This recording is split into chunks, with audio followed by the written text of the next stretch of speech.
El telegrama llegó a una granja en el condado de Hunt, Texas, en el verano de 1941.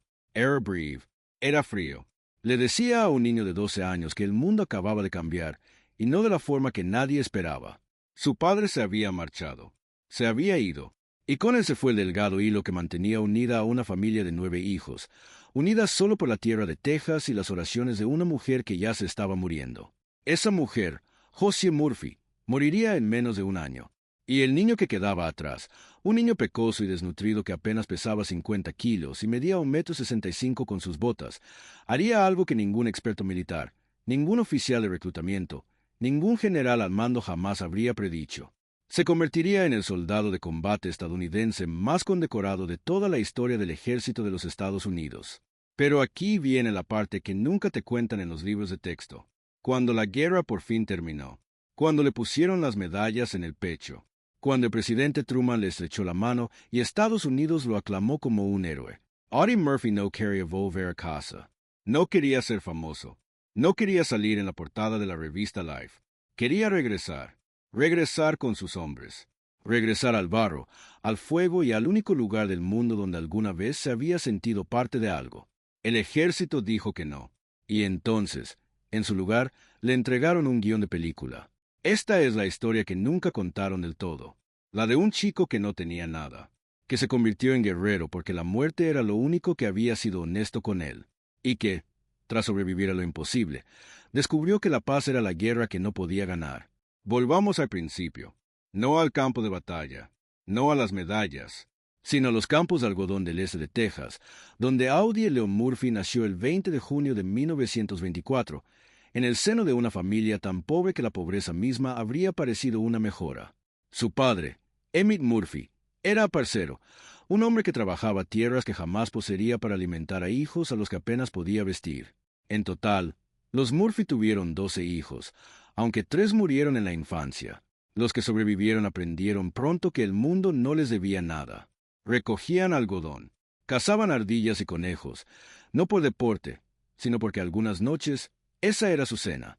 Audie, el séptimo de los hijos supervivientes, se convirtió en el mejor cazador de la familia. A los 8 años, podía acertar a un conejo en carrera con un rifle calibre .22 a distancias que a los adultos les resultaban vergonzosas. El hambre, al parecer, es una maestra extraordinaria de puntería. Cuando su padre desapareció y su madre enfermó de tuberculosis en 1941, los hijos de los Murphy quedaron dispersos entre familiares y orfanatos. Audie, que entonces tenía 17 años, tomó una decisión. Se alistaría. Lucharía, no por patriotismo, aunque éste llegaría después, sino porque ya no tenía motivos para quedarse, y el ejército le ofrecía 3 comidas al día y un sueldo que podía enviar a sus hermanos menores. Solo había un problema. El ejército de Estados Unidos no lo quería. Cuando Murphy entró a la oficina de reclutamiento del Cuerpo de Marines en Greenville, Texas, semanas después del ataque a Pearl Harbor, el reclutador miró a aquel adolescente flaco y de aspecto aniñado y se echó a reír. Murphy medía 1,65 m y pesaba 54 kilos. Parecía más de 14 que de 18 años. Los marines lo rechazaron. Los paracaidistas del ejército lo rechazaron. Incluso la Armada de los Estados Unidos, que llevaba desesperada por reclutas desde el 7 de diciembre, lo rechazó por ser menor de edad y tener bajo peso. Murphy falsificó una carta de su hermana mayor afirmando que tenía 18 años. En junio de 1942, logró ingresar en la infantería del Ejército Regular de los Estados Unidos y fue asignado a la Tercera División de Infantería, una unidad que se ganaría el apodo de la Roca del Marne y que lucharía en el norte de África, Sicilia, Italia, Francia y Alemania. Murphy los acompañaría durante toda la guerra. El entrenamiento básico casi lo destrozó. No por las exigencias físicas, aunque eran brutales para un chico de su tamaño, sino porque sus sargentos instructores intentaban constantemente apartarlo de la formación. Querían convertirlo en cocinero, en oficinista, alguien que se sentara atrás a archivar papeles. Murphy se negó. Una y otra vez, se negó. No había cruzado Texas en autobús ni había sobrevivido al rechazo de 3 ramas del ejército para pelar patatas en un comedor. Iba a luchar. Iba al frente. Nadie creía en él. Todavía no. La campaña del norte de África de 1942 y 1943 fue algo totalmente inesperado para el ejército estadounidense. El Afrika Korps alemán, liderado por el mariscal de campo Erwin Rommel, había convertido el desierto en un campo de batalla durante 2 años. Soldados estadounidenses, novatos e inexpertos, morían en cifras que conmocionaron a la opinión pública. La batalla del Paso de Kasserine, en febrero de 1943, dejó casi 7.000 bajas estadounidenses en tan solo 4 días, un fracaso catastrófico que puso de manifiesto la falta de preparación del ejército estadounidense para la guerra mecanizada moderna. Murphy llegó al norte de África demasiado tarde para Kasserine, pero desembarcó en Sicilia en julio de 1943 como parte de la Operación Husky, uno de los mayores desembarcos anfibios de la historia. Más de 160.000 soldados aliados cruzaron el Mediterráneo para tomar la isla de manos de 30.000 defensores alemanes y 200.000 italianos. Fue en Sicilia donde Murphy demostró por primera vez algo que sus comandantes tardarían años en comprender del todo. No era simplemente valiente. Era algo más excepcional y peligroso. Él estaba tranquilo. En combate, la mayoría de los hombres experimentan una de 2 reacciones: se paralizan o entran en pánico. Murphy no hizo ninguna de las 2. Cuando las balas llovían, cuando los hombres morían a su alrededor, cuando todo instinto lógico del cerebro humano gritaba que se tirara al suelo y permaneciera allí, la mente de Murphy pareció ralentizarse hasta alcanzar una claridad casi sobrecogedora. Veía ángulos, veía distancias. Vio la posición de un nido de ametralladoras enemigo e inmediatamente comprendió cómo flanquearlo. El muchacho que había pasado años calculando la trayectoria de una bala de calibre .22 a través de un campo de Texas ahora hacía lo mismo con las ametralladoras alemanas MG-42 y los alemanes estaban perdiendo.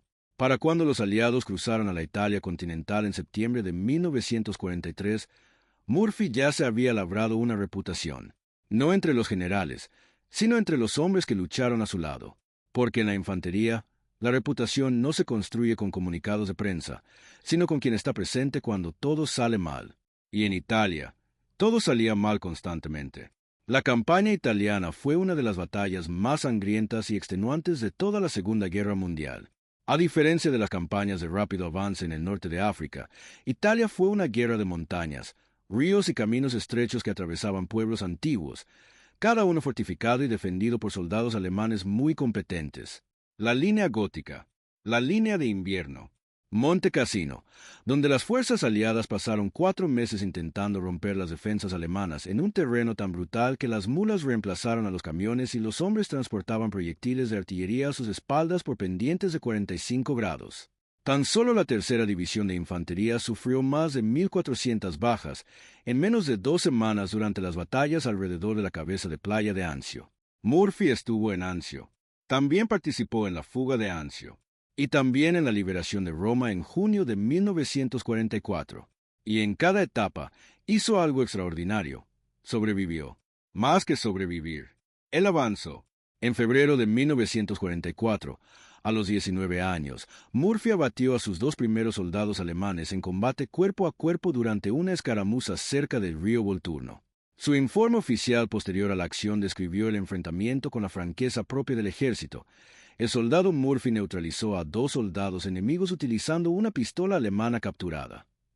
Lo que el informe no recogió fue que esos soldados acababan de matar al mejor amigo de Murphy en la compañía, el soldado Latie Tipton, un joven de Luisiana que había sido su compañero de litera y que murió en una emboscada que Murphy presenció a 30 metros de distancia.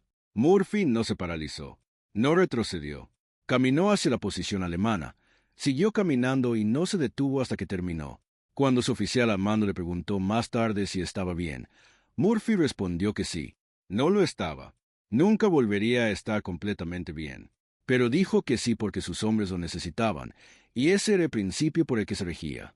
Para cuando la tercera división de infantería desembarcó en el sur de Francia en agosto de 1944, como parte de la Operación Dragón, Audie Murphy ya no era soldado raso, era sargento mayor. Tenía 20 años, y ya había matado a más soldados enemigos en combate directo que la mayoría de los soldados en toda su carrera. Pero fue en Francia, en las onduladas colinas de los fríos bosques de Alsacia, donde se forjaría la leyenda de Murphy, y de la manera más amarga imaginable. El 15 de agosto de 1944, día del desembarco en el sur de Francia, La unidad de Murphy fue atacada con fuego intenso desde posiciones alemanas en una cresta cerca de la ciudad de La Masargue. Su teniente de pelotón resultó herido. Luego, el sargento, Murphy, ahora el hombre de mayor rango, tomó el mando sin que se lo pidieran.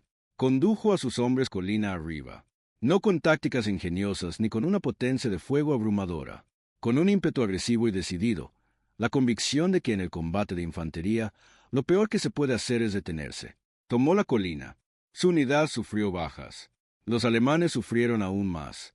Por esa acción, le otorgaron la Cruz por Servicio Distinguido, una de las más altas condecoraciones de combate del ejército estadounidense. Tenía 20 años y llevaba menos de 2 años en combate. Pero en Francia ocurrió algo más que resultaría igual de decisivo. La compañía de Murphy recibió un nuevo grupo de reemplazos, jóvenes apenas entrenados que jamás habían oído un disparo en combate. Murphy se hizo responsable de ellos, de mantenerlos con vida, de enseñarles en horas lo que a él le había llevado años aprender, porque en la infantería no existían los años, solo existían los próximos minutos, y si sobrevivirías al final de ellos. Perdió a algunos, siempre perdía a algunos, y cada uno dejó una huella de la que nunca podría hablar. Luego llegó octubre de 1944, y un hombre llamado Latier Tipton. Solo que esta vez, el nombre era el sargento Belforte Anderson, quien murió por fuego alemán durante una patrulla cerca de los Montes Vosgos. Y luego el sargento Jack Kerr. Y luego el teniente Walter Weisfennig, quien había sido el amigo más cercano y oficial al mando de Murphy durante 7 meses. Desaparecido. Simplemente desaparecido. Como todos. Para noviembre de 1944, la compañía de Murphy había sufrido aproximadamente un 200% de bajas. No es un error tipográfico. 200%. La unidad se había llenado, vaciado y vuelto a llenar más de 2 veces.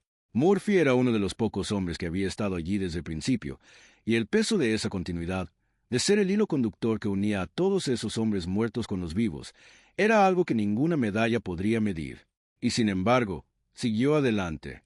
En diciembre de 1944, durante los brutales combates invernales en la Bolsa de Colmar, un saliente alemán en la región de Alsacia que el alto mando aliado necesitaba eliminar desesperadamente, Murphy llevó a cabo la acción que, años más tarde, se convertiría en el acto individual de combate más célebre de la historia militar estadounidense.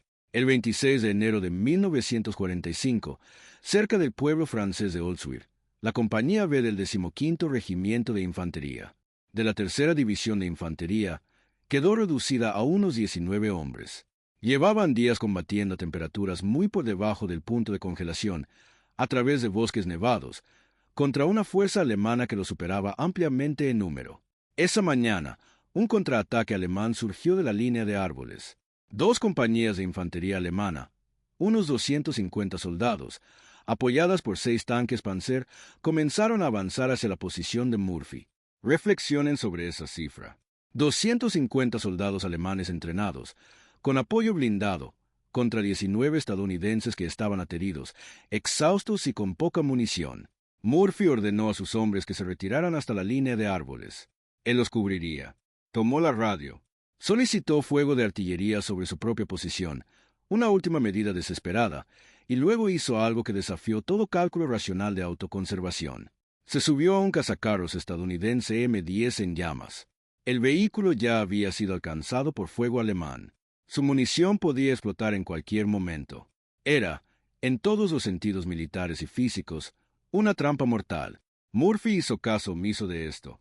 Tomó la ametralladora calibre .50 del vehículo, un arma capaz de disparar 550 proyectiles por minuto, y la dirigió contra los alemanes que avanzaban. Durante aproximadamente 1 hora, Audie Murphy permaneció solo sobre aquel tanque en llamas, expuesto al fuego de 250 soldados alemanes y 6 tanques, y se negó a moverse. Disparó hasta que el cañón se sobrecalentó. Dirigía la artillería por radio entre ráfagas. Resultó herido en la pierna. Siguió disparando. Los alemanes, incrédulos ante la muerte de aquel hombre, redujeron la velocidad. Luego se detuvieron. Después retrocedieron. Cuando terminó el combate, Murphy bajó del vehículo en llamas y dirigió a sus 19 hombres en un contraataque que les permitió recuperar el terreno perdido. No sufrió ninguna baja durante la batalla. Había resultado herido en una pierna y se negó a ser evacuado. Tenía 20 años. Por esta acción, Audie Murphy recibió la Medalla de Honor, la máxima condecoración militar que otorga Estados Unidos. Cuando el general Alexander Patch la impuso, le dijo a Murphy que había realizado una de las mayores hazañas militares jamás logradas por un soldado en la historia del ejército de los Estados Unidos. La respuesta de Murphy, según registró un ayudante presente, fue, como era habitual en él, breve. Dijo que simplemente había intentado mantener a sus hombres con vida. La guerra en Europa terminó el 8 de mayo de 1945, día de la victoria en Europa. Las campanas de las iglesias repicaron en París. La multitud llenaba Times Square. Hombres adultos lloraban en las calles de Londres. En un hospital de campaña en algún lugar de Francia, Audie Murphy recibió la noticia con algo que nadie a su alrededor esperaba. Ni alegría, ni alivio, silencio. Al finalizar la guerra, Murphy había acumulado 28 medallas y condecoraciones, la mayor cantidad jamás otorgada a un soldado estadounidense en la historia de las Fuerzas Armadas de los Estados Unidos. Además de la Medalla de Honor, recibió 2 estrellas de plata, 2 estrellas de bronce con distintivo de valor, una cruz por servicio distinguido, 3 corazones púrpura y condecoraciones de Francia, Bélgica y Luxemburgo. Había sido reconocido por su valentía personal en más combates que la mayoría de los generales. Tenía 20 años. Llevaba 27 meses en combate. Y cuando su comandante de regimiento lo llamó y le comunicó que lo iban a relevar a casa, que el ejército lo enviaría de vuelta a Estados Unidos, Murphy, según se cuenta, se plantó frente al coronel y le preguntó en voz baja si existía alguna posibilidad de quedarse, de ir al Pacífico, de ser asignado a una unidad que se dirigía a Japón para lo que todos esperaban que fuera la campaña terrestre más brutal de toda la guerra. El coronel dijo que no. Murphy no fue enviado al Pacífico. Fue enviado a Nueva York, donde le esperaba una limusina. La revista Life lo puso en su portada el 16 de julio de 1945. El muchacho pecoso de Texas, con su uniforme de gala y el pecho cubierto de condecoraciones, aparecía en los kioscos de todo Estados Unidos con una expresión que los periodistas describieron como humilde y reflexiva. Sin embargo, si se observa la fotografía con atención, su expresión real se asemejaba más a la perplejidad. Murphy parecía un hombre transportado a otro planeta que aún intentaba comprender el idioma. La maquinaria de la fama de la América de posguerra se volcó sobre él con un entusiasmo sin precedentes. Lo invitaban a desfiles. Lo invitaban a banquetes.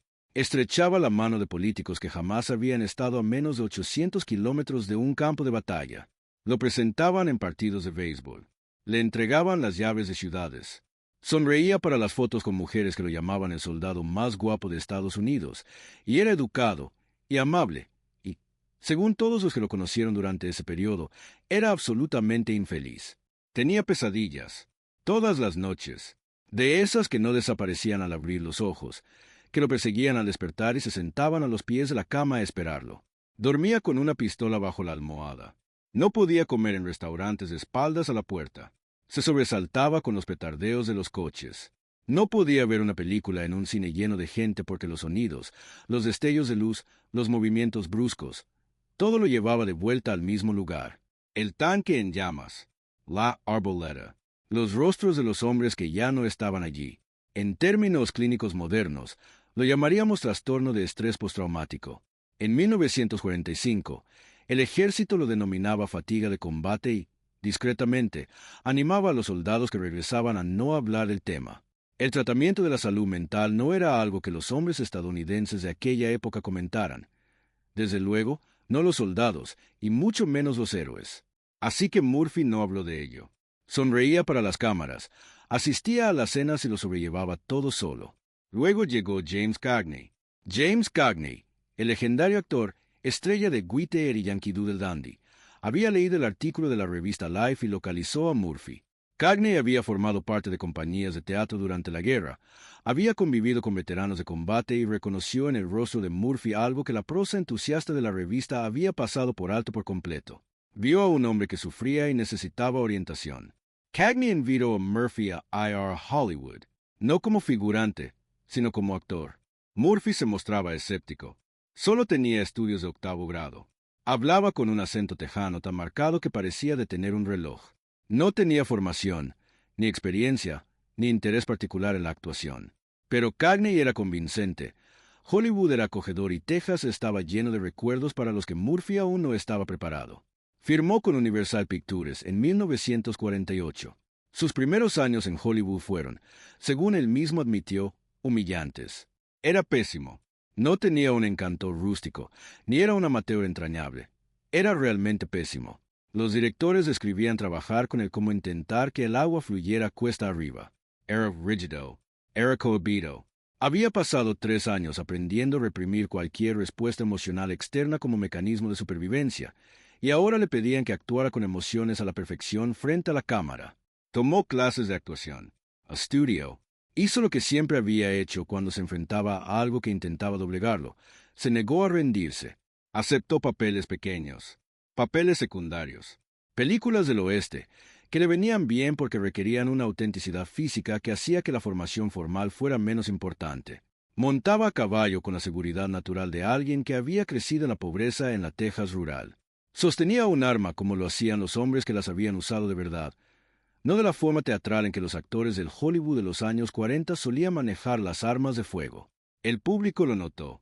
En 1949, interpretó un papel pequeño pero memorable en La insignia roja del valor de John Huston, una película sobre un joven soldado de la guerra civil que se enfrenta a la cobardía y al coraje.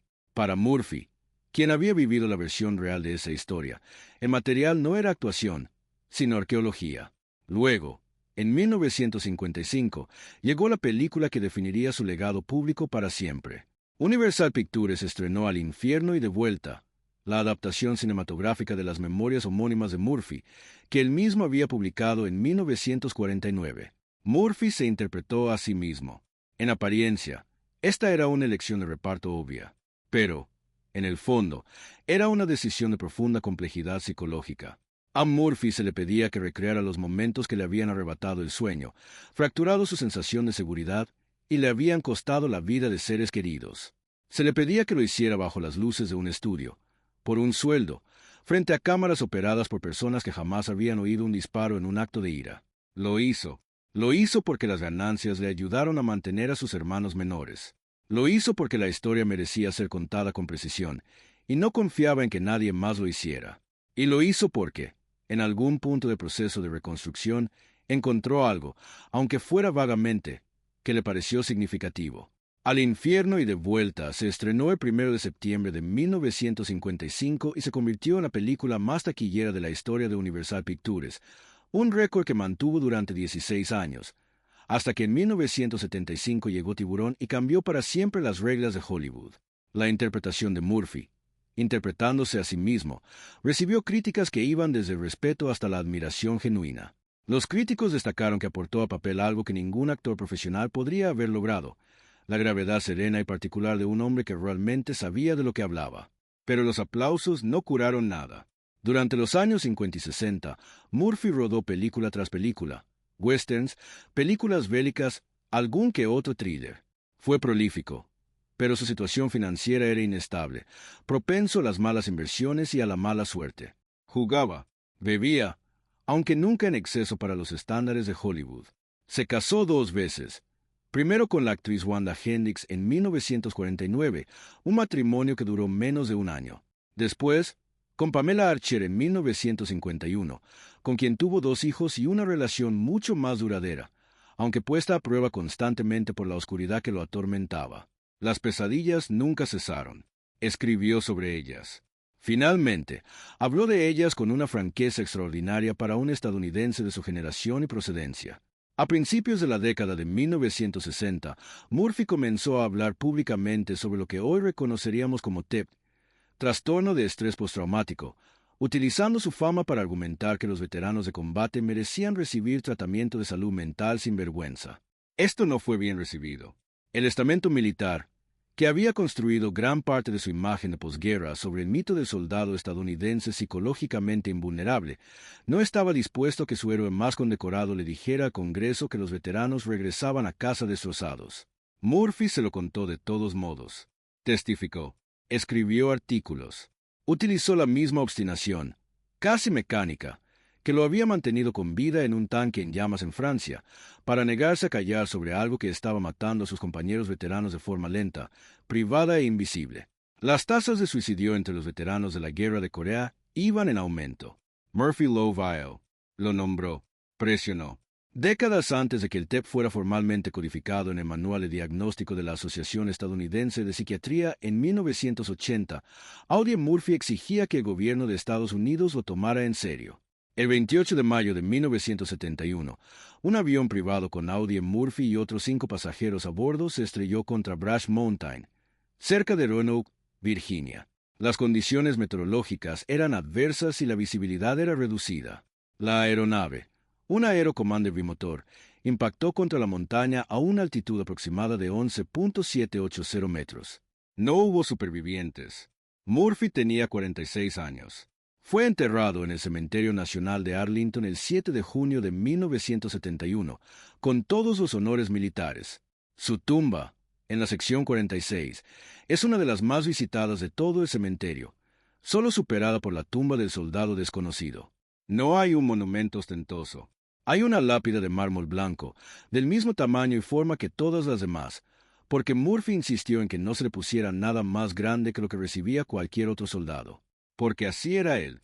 El legado de Audie Murphy no reside principalmente en las medallas, aunque sus 28 condecoraciones son impresionantes. Tampoco en sus películas, aunque Al infierno y de vuelta sigue siendo un documento importante de la cultura militar estadounidense. El legado que más importa es la conversación que inició, la que le costó caro socialmente, la que le obligó a alzar la voz ante reuniones de políticos y generales, y hablar con franqueza sobre algo que Estados Unidos se negaba rotundamente a escuchar. El Departamento de Asuntos de Veteranos de Estados Unidos bautizó su iniciativa de salud mental para veteranos de combate, la Ley Audie Murphy, presentada al Congreso en varias ocasiones desde principios de la década de 2000, en su honor. No porque fuera el soldado más condecorado, sino porque fue quien reveló el verdadero costo de las condecoraciones.